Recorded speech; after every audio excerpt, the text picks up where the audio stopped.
형제 자매 여러분 안녕하십니까?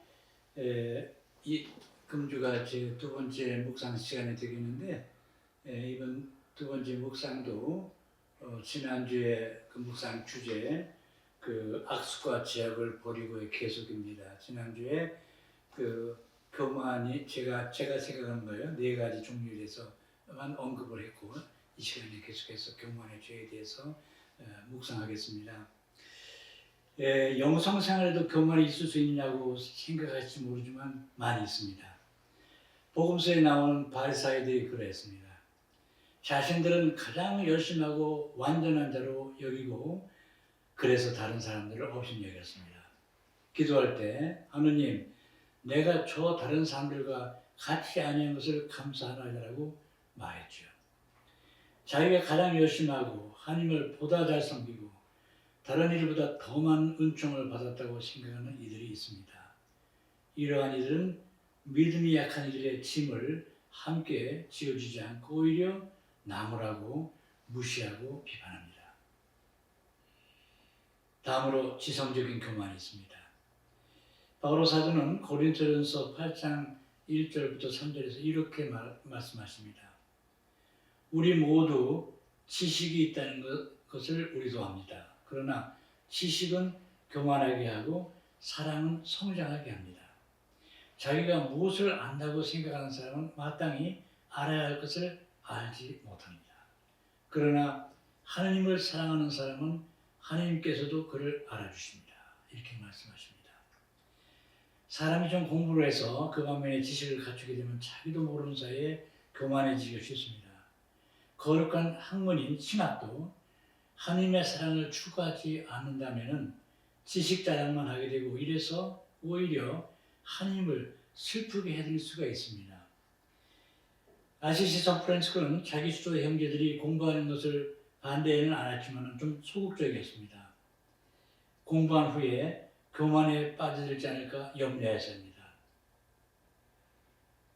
자기 형제인 그 유명한 설교자 성인이셨던 파도아의 성 안토니오가 형제들에게 신학 강의하는 것을 허락하셨는데 형제들은 가르치는 교수로서 처음으로 이렇게 어떻게 임명했다고 볼 수가 있죠. 허락하셨는데 성 안토니오의 겸손한 자세를 확인한 후였습니다. 파도아의 성 안토니오는 포르투갈의 성 아우구스티노 수도에 있다가 작은 형제고 프란치스코로 전적에 왔는데 탁월한 신학자요 설교가 있지만 자비를 전혀 드러내지 않아서 운수저 수도원에서 기도와 집안 허들의 일로 몇 년을 보냈습니다. 그러니까 자기 은사를 썩히고 있었습니다. 같이 산 형제들이 아무도 그에게 자신이 과거에 어떤 일을 했는지 어떤 무슨 뭐랄까요 좀 가르친 바가 있는지 묻지 않았습니다. 그러나 하나님께서는 이 겸손한 안토니오를 그대로 두시지 않으셨습니다. 어느 주일날 그가 살던 은수처 수도원에 따른 성당에서 사제 스님이 있었는데 설교할 사제가 없었습니다. 설교자가 없어가지고 할 수 없이 집안일을 하면서 허대인을 하면서 지내는 안토니오에게 이날 사제품 설교를 부탁을 했습니다. 그런데 이날의 설교가 명설교였습니다. 모두 깜짝 놀랐어요. 이런 분을 우리가 모르고 있었다니. 많은 사람들은 때로는 성직자 수도 그럴 수 있는데 많은 사람들은 누가 나 좀 알아주지 않나 이렇게 자기소개를 하려고 애쓰지요. 학식과 경덕을 함께 갖춘 이가 많지가 않습니다. 지식을 많이 가진 사람일수록 그 지식을 얻도록 능력을 주신 하나님께 감사드리면서 겸손한 자세로 봉사해야 합니다. 겸손한 성 안토니오는 이렇게 하나님의 섭리에 의해서 다시 그 은사가 발견돼서 이제부터 밖에 나가서 형제들에게 신학을 가르치마다 나아가서 설교하게 되는데 그는 유럽을 다니면서 정말로 설교와 기적을 통해서 많은 사람들을 회개로 이끌었고 또 이단에 빠졌던 많은 사람들 또한 정통교리로 오게 했습니다. 이제 세 번째로 물질적 교만을 좀 보겠습니다. 이 교만을 우리 역시 물리쳐야 합니다. 주님께서는 결코 물질 자체를 단죄하지 않으셨습니다. 창세기 1장이 기록한 창조 기사를 보면은 하느님께서 당신이 지으신 만물에 대해서 보시니 좋더라 하고 만족을 표하셨고, 또 당신이 지으신 첫 인간에게 자식을 많이 낳고 번성하여 땅을 가득 채우고 지배하라고 하신 말씀은 이미 그 물질 소유와 그 물질 사용의 행복을 누리도록 배려해 주신 것이라는 것을 말해주는 것입니다. 우리 주 예수님께서도 집도 일정한 거처도 없이 가난하게 사셨지만 은인들의 도움을 받으셨고 금전도 사용하셨습니다. 예수님을 배반한 유다 이스카리옷은 예수님과 제자들이 함께하는 공동체의 격리를 했던 것입니다. 돈을 포함한 재물은 소중하고 없애서는 안 될 삶의 요소들입니다. 문제는 재물에 대해서 사람들이 갖는 마음 자세입니다. 재물이 나의 주인이 되어서도 우상이 되어서도 안 됩니다. 주님의 가르침대로 하느님과 재물을 동시에 섬길 수 없습니다. 재물을 많이 소유하면서 그 재물을 자랑하고 그로 인해 자신을 높은 위치에 갖다 놓으려 할 때 교만이 시작됩니다. 우리는 재물을 주신 하느님께 감사드리면서 그분의 뜻에 맞게 소유하고 또 그분의 뜻에 따라 사용하면서 늘 겸허한 자세 그리고 검소한 그런 생활 자세를 갖도록 해야 할 것입니다. 부자가 하느님 나라에 들어가는 것보다 낙타가 바늘기로 빠져나가는 것이 더 쉽다라고 주님이 말씀하신 것은 물질 소유에서 올 수 있는 교만의 질을 생각하셨기 때문이라고 봅니다. 네 번째로 사회적인 교만이 있습니다. 사회에서 위치가 높아짐으로 해서 교만에 빠질 수가 있습니다. 이 세상에서 신분의 차이는 불가피합니다. 마음의 평등은 가능하지만 사회에서의 신분의 평등은 불가능합니다. 그러나 우리 교회에서는 정말 우리는 복음의 정신으로 마음의 그 평등을 누리면서 형제 자매로서 그런 차이를 극복하면서 우리는 살아가야 합니다.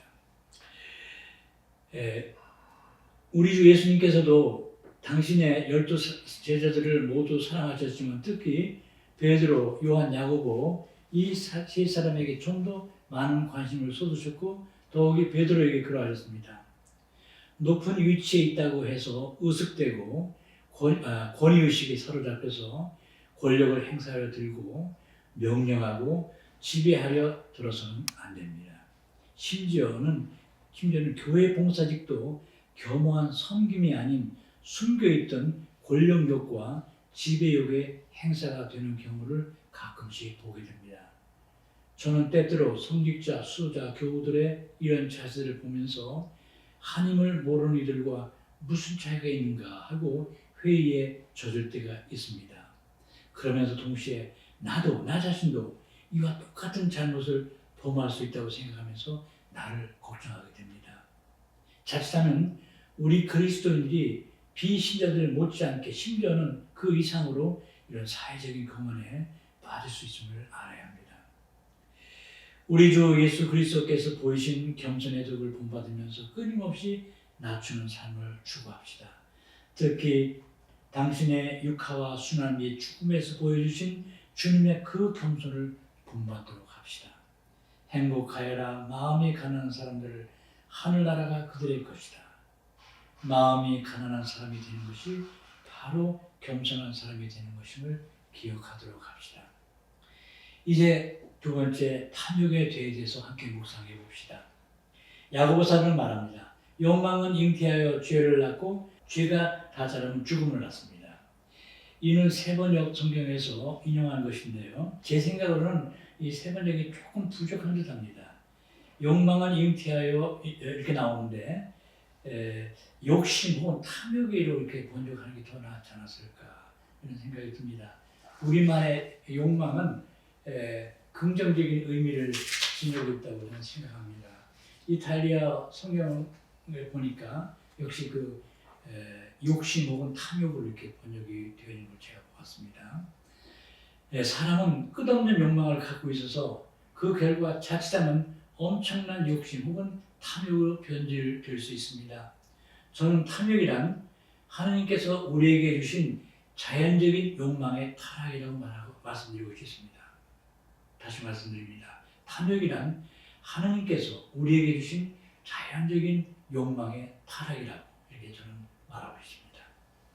하나님께서는 우리 인간 행복을 위해서 여러 가지 욕망을 주는데 그 욕망들을 진리와 정의 그리고 공동선을 거슬러 사용할 때 탐욕이라는 악이 됩니다. 탐욕이 빚는 악은 참으로 크고도 많은 불행을 가져옵니다. 만약 국가 지도자가 탐욕에 젖으면 그 사회와 국가의 불행을 초래합니다. 우리는 현실에서 탐욕에 찬 사람들이 저지르는 비행과 추악한 행동들을 많이 보고 있습니다. 이 탐욕에는 명예욕, 권력욕, 정욕, 물욕 등이 다 포함됩니다. 탐욕은 부패한 인간 본성의 성입니다. 인간의 마음을 부패하는 것 중 탐욕이 차지하는 비중이 매우 높습니다. 바울 사도께서는 사랑하는 영적인 아들 디모데오 주교에게 편지를 쓰시면서 이렇게 말씀하십니다. 돈을 사랑하는 것이 모든 악의 뿌리입니다. 돈을 따라다니다가 믿음에서 멀어져 방황하고 많은 악을 겪는 사람들이 있습니다. 디모데오전서 6장 10절입니다. 돈에 대한 탐욕 때문에 자신과 주위의 사람들을 불행에 빠뜨리는 경우를 우리는 많이 봅니다. 특히 탐욕스러운 사람으로 인해서 명예가 실추되고 사회적으로 결국 매장당하는 불행한 경우를 우리는 봅니다. 이런 불행에 떨어지지 않도록 합시다. 이웃 일본이 2차 세계대전의 폐허에서 이렇게 부강하게 된 것은 여러 이유들이 있지만 정부 관리들을 비롯한 주요 직책을 맡은 이들의 청렴이 크게 이바지했다는 말을 들었습니다. 내게 어떤 종류의 탐욕이건 서서히 증가하고 있다고 여기면 단호히 자제하거나 끊어버려야 합니다. 청빈의 사람 아시시 샌프란시스코는 물론 수도자였지만 자신을 따르는 수도자 형제들이 혹시라도 돈의 유혹에 떨어질까 봐 이렇게까지 말했어요. 만일 금전을 발견하게 되면 헛되고 헛되며 세상만사 헛되니 우리는 그것을 발 아래 밟히는 티끌처럼 여깁시다. 이렇게 말씀하셨어요. 발 아래 밟히는 티끌처럼 여깁시다. 형제들에게 자기 형제들이 이렇게까지 말씀하셨습니다. 이미 들은 야고보 사도의 말씀 욕심이 잉태하여 죄를 낳고 죄가 다 자라면 죽음을 낳습니다를 매우 중요한 영적인 교훈으로 삼고 살아가도록 합시다. 이 죄를 피하기 위해서는 역시 진복팔단의 가르침인 마음의 가난과 마음의 깨끗함, 이 두 가지를 마음의 가난과 마음의 깨끗함을 성실히 추구하도록 합시다. 이 유혹이 너무 심하면 나를 다시 한번 십자가에 못 박도록 합시다. 이제 세 번째로 음란, 즉 불륜의 죄를 생각해 보겠습니다. 음란 역시 무서운 죄입니다. 하나님께서는 음란의 죄를 미워하십니다. 이것은 개인이나 가정이나 사회나 나라를 망하게 하는 원인이 됩니다. 음란은 하나님께서 우리 인간에 주신 순결한 사랑을 더럽혀 짐승의 수준으로 전락시켜버리기 때문입니다. 로마 제국이 망하게 된 세 가지 원인이 있다고 합니다. 탐욕, 음주, 부도덕. 탐욕에 빠지고 술과 음행을 즐기다가 멸망을 받게 된 것입니다. 구약의 다윗 왕은 하나님의 은혜와 사랑을 한없이 누린 분이었고 믿음과 지혜와 덕에 있어서 뛰어났던 왕이었습니다. 일례로 자기를 죽이려고 그토록 혈안이 되었던 사울왕에게 복수하지 않았고 사울왕의 아들 요나단과 참으로 아름답고 변함없는 우정을 아마 이 세상에 이런 우정을 찾아보기 힘들 것입니다. 죽도록 우정이 변함없었습니다. 그러나 그의 생애를 어둡게 만든 것이 있었는데 그의 복잡한 여자관계, 특히 자신의 충복인 우리의 장군의 아내 바사바에게 지은 간음죄 때문이었습니다. 다윗 왕은 자기가 저지른 이 죄가 알려지지 않게 하려고 또 다른 죄들을 저질렀습니다. 간음을 저지른 바세바의 남편 우리아 장군을 전쟁터에서 불러들여 휴가를 줍니다. 잔꾀를 넘어서서 계략을 부리는 것인데 자신과의 관계로 해서 임신한 바세바가 휴가 온 남편과 잠자리를 같이 해서 임신한 것처럼 속이기 위해서였습니다. 그러나 군인 정신에 충실한 우리아는 전쟁터에서 고생하는 부하들을 생각하면서 부하들과 함께 자고 밖에서 잤습니다. 자기 집에 들어가지 않았습니다. 이래서 자기 계략이 실패하자 무서운 계획을 세웁니다. 우리의 장군을 죽여버리는 계획이었습니다. 다윗 왕은 우리의 장군을 최전방에 내보내서 적군에 의해서 죽게 만들었습니다. 이렇게 살인죄를 범합니다. 이 결과 평화롭게 살던 우리의 장군 가정을 완전히 파괴해버리고 맙니다. 그러니까 가늠한 여인의 남편을 살인까지 해서 한 가정을 완전히 파괴해버린 것이죠. 우리의 장군이 죽고 나서 이제 문제 삼을 장물이 없어졌다고 다윗은 안도했습니다. 바세바의 남편이 죽었으니까 바세바를 데리고 산다고 누가 문제 삼지 않을 것입니다. 믿음 깊고 덕망을 지녔던 다윗이 이런 악인으로 변할 줄 누가 예측했겠습니까? 저도 그래요. 어떻게 이렇게까지 될 수 있을까? 그런데 다윗 왕의 안심과 평온은 잠시뿐이었습니다. 사람들에게는 감춰진 것이 하느님께는 감춰질 수가 없습니다. 우리는 하나님 앞에서 모두 벌거숭이입니다. 우리 함께 이거 알읍시다. 저도 우리가 하나님 앞에서 벌거숭이에요. 감출 수 있는 것이 하나도 없습니다. 주님께서는 나탄 선지자를 통해서 다윗에게 죄를 깨닫게 해줍니다.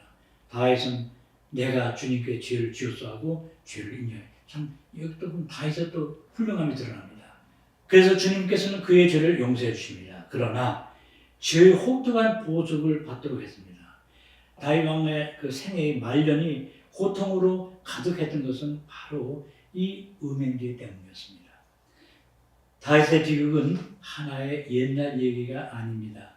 이 불륜으로 인해서 오는 비극은 오늘에도 여전합니다. 오늘날 가정 파탄의 원인 중에 하나가 여기에 있지 않나 봅니다. 사람이 물력이든 권력력이든 음욕이든 깊이 빠져들기 시작하면 제정신을 잃고 어둠의 길로 들어서게 되는 것입니다. 이 시대 우리의 이성을 잃게 하는 악의 유혹들이 너무나도 많습니다. 마귀는 하나님께서 주신 가장 큰 은혜의 하나인 성욕을 사용해서 우리를 타락의 길로 이끌려고 합니다.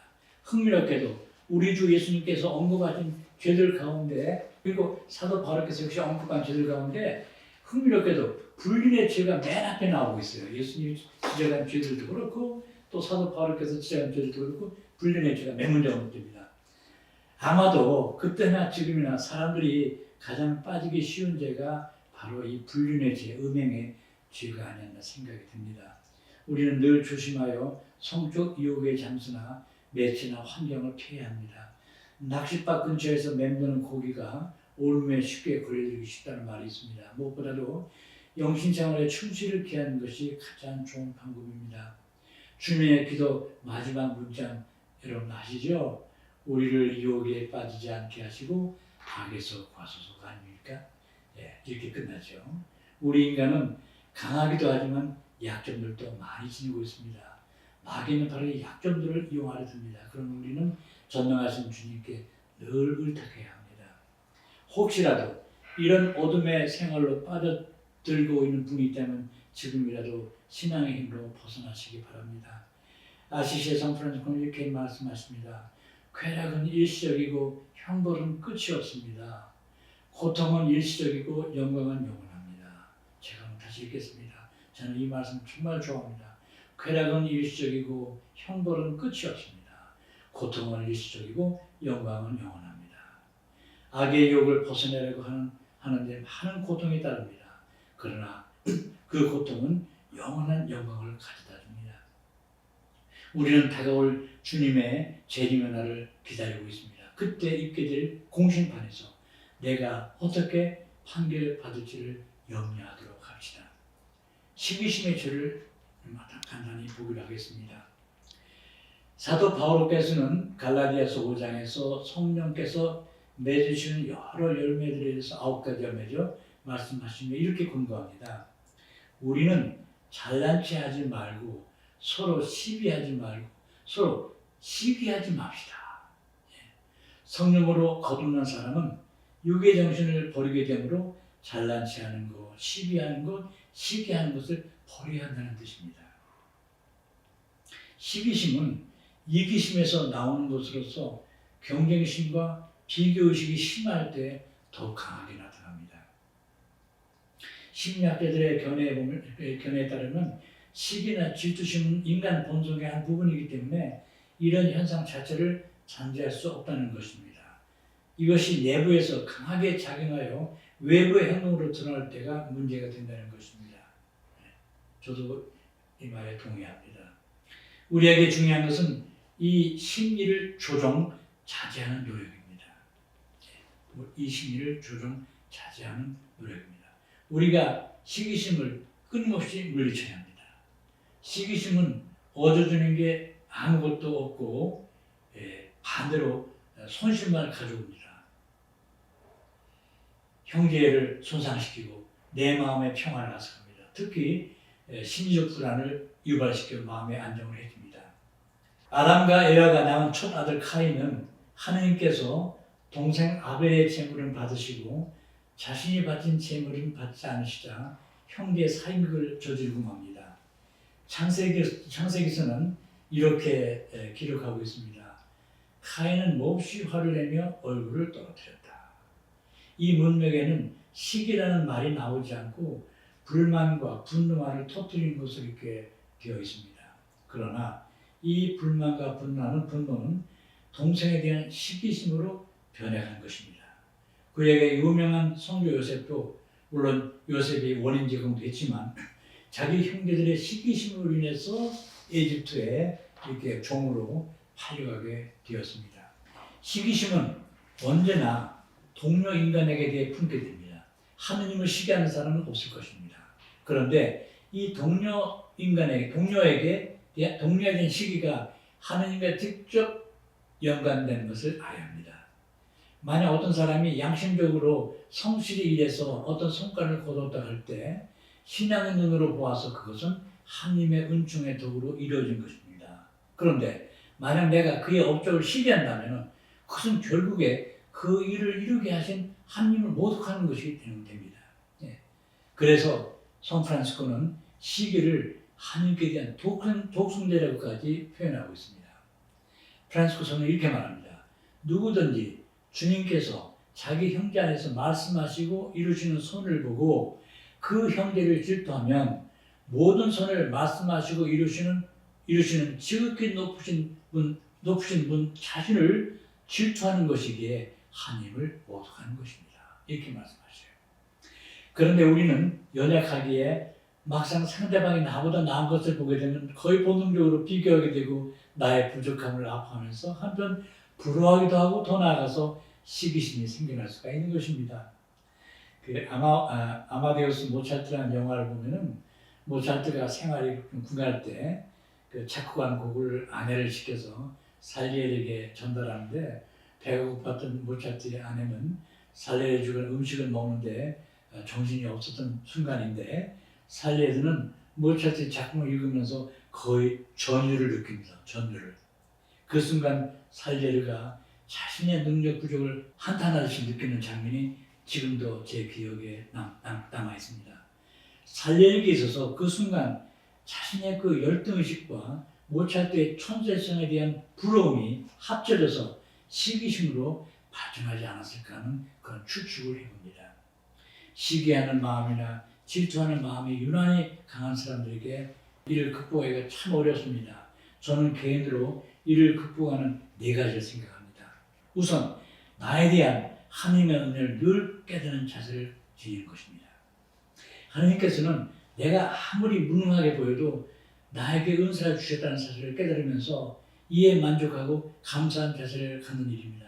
저는 우리 주님께서 복음서에서 들려주시는 가난한 과부의 헌금 이야기를 소중히 여깁니다.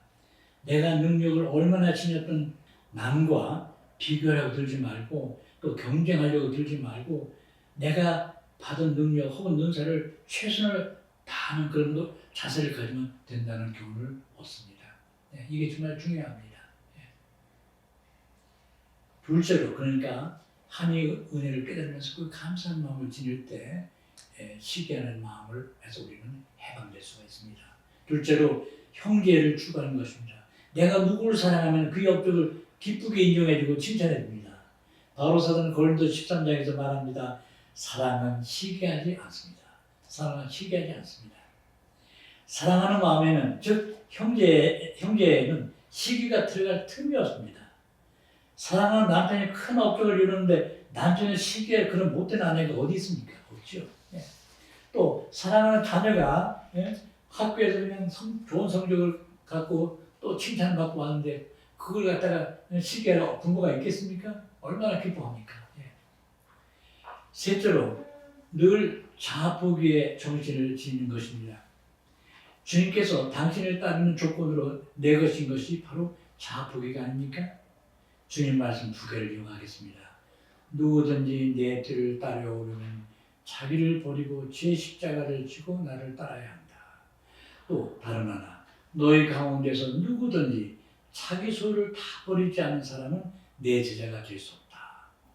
마지막으로 이 시기를 극복하는 가장 위대한 그 힘 있는 방법이 바로 하느님의 섭리에 대한 신앙을 갖는 일입니다. 하느님의 섭리에 대한 신앙. 구약의 성조 요셉을 보세요. 그가 자기 원수 같은 형제들을 어떻게 용서할 수 있었습니까? 하느님의 섭리에 대한 신앙 덕분으로 그는 용서할 수 있었습니다.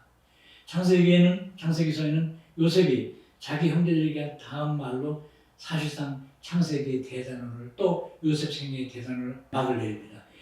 구약 창세기에서 한 사람에 대해서 한 사람을 가장 길게 다루는 것이 바로 요셉의 이야기입니다.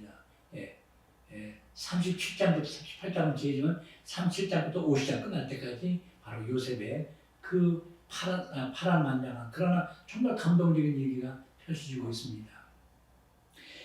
요셉이 자기 형제들에게 한 다음 말은 정말로 그 하나님의 섭리에 대한 요셉의 그 위대한 신앙을 말해주고 있습니다. 읽어보겠습니다. 두려워하지 마십시오. 내가 하나님의 자리에라도 있다는 말입니까? 형님들은 나에게 악을 꾸몄지만 하느님께서는 그것을 선으로 바꾸셨습니다. 선으로 바꾸셨다고요. 그리고 또 하느님께서 우리 민족을 구하시기 위해서 나를 먼저 이렇게 보내셨다고 이렇게 말하고 있습니다. 네. 이 섭리의 신앙이 시기나 질투심을 극복하는 길이 됩니다. 그렇습니다. 정말 진정한 길입니다.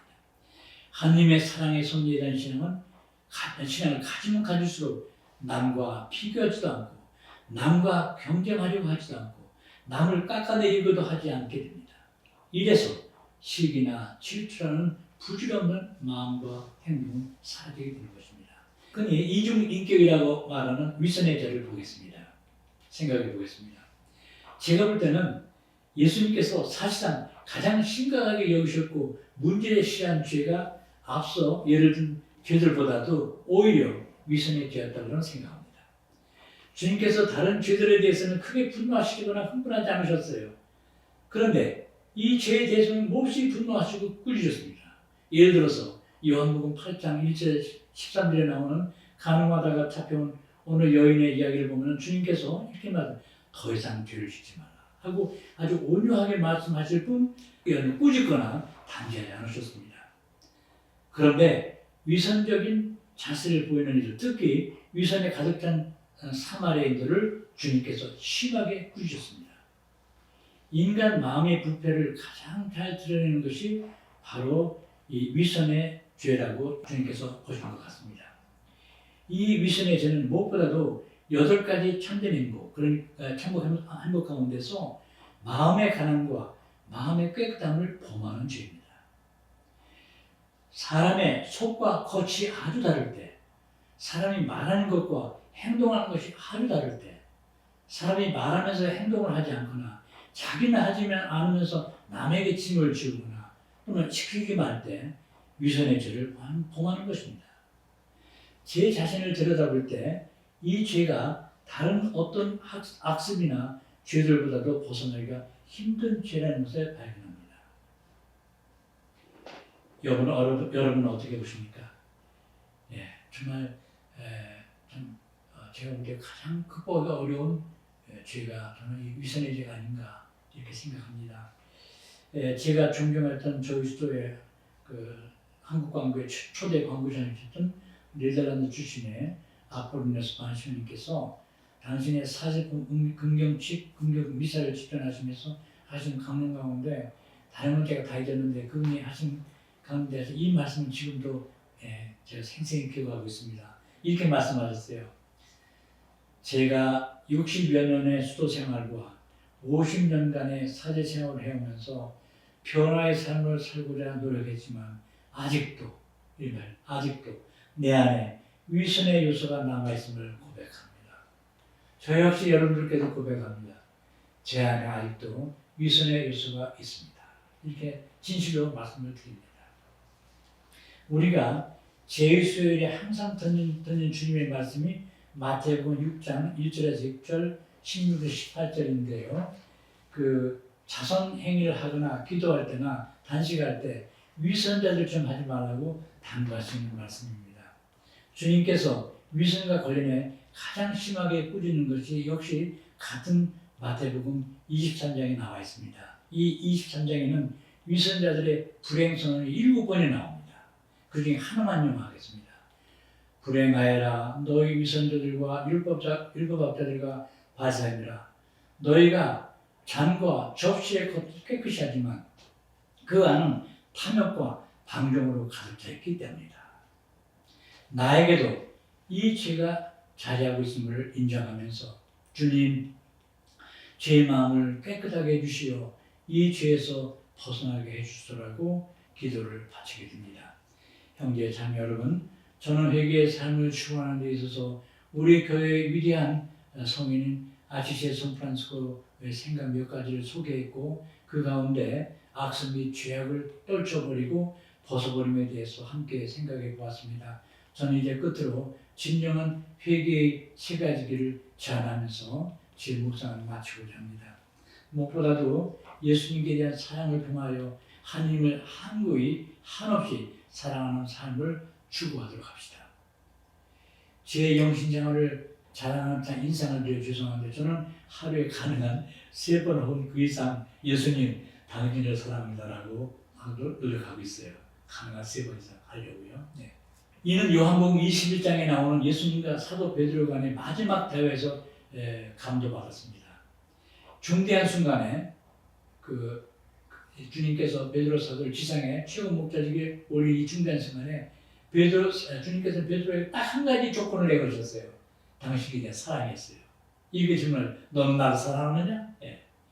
그러니까 3번씩이나 베드로 사도가 그냥 주님이 좋은 말도 3번 하면 싫다는데 약간 의심하는 나를 사랑하느냐? 3번이 하니까 베드로 사도 슬퍼했다 나와요. 저라도 하면 슬퍼했을 것 같아요. 예. 그러나 베드로 사도는 잊지 않았을 것입니다. 그때마다 베드로 사도가 예를 답하죠. 그래서 베드로 사도는 숭배하는 그 순간까지 주님의 이 질문을 생각하면서 주님 당신을 사랑한다라고 고백하셨을 것입니다. 예. 예수님을 한구히 한없이 사랑하도록 합시다. 두 번째로 우리 주님께서 산상설교의 첫 번에서 말씀하신 8가지 참 행복을 기도하는 마음으로 추구하는 일입니다. 8가지 행복을 우리는 힘을 다해서 추구합시다. 변함없이 제가 제 자신을 강조하는 것이 신복 발당의 정신으로 돌아가자. 예. 제가 한번 다시 읽어보겠습니다. 행복하여라 마음이 가난한 사람들, 행복하여라 슬퍼하는 사람들, 행복하여라 온유한 사람들, 행복하여라 의로움에 주리고 목마른 사람들, 행복하여라 자비로운 사람들, 행복하여라 마음이 깨끗한 사람들, 행복하여라 평화를 이루는 사람들, 행복하여라 의로움 때문에 박해를 받는 사람들. 이 8가지 행복을 입과 마음으로 그리고 기도의 마음으로 외우면서 이 독행들을 추구하도록 합시다.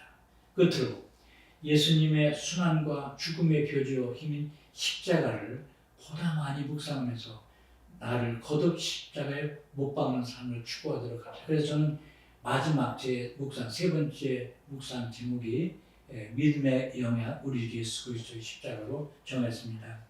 우리 그리스도인들이 가장 많이 읽고 묵상한 성경 구절의 하나라고 하는 다음에 갈라디아서 2장 19절에서 20절을 아주 함께 하도록 노력합시다.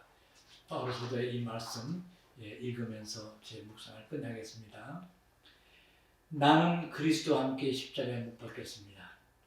이제는 내가 사는 것이 아니라 그리스도께서 내 안에 사시는 것입니다. 감사합니다.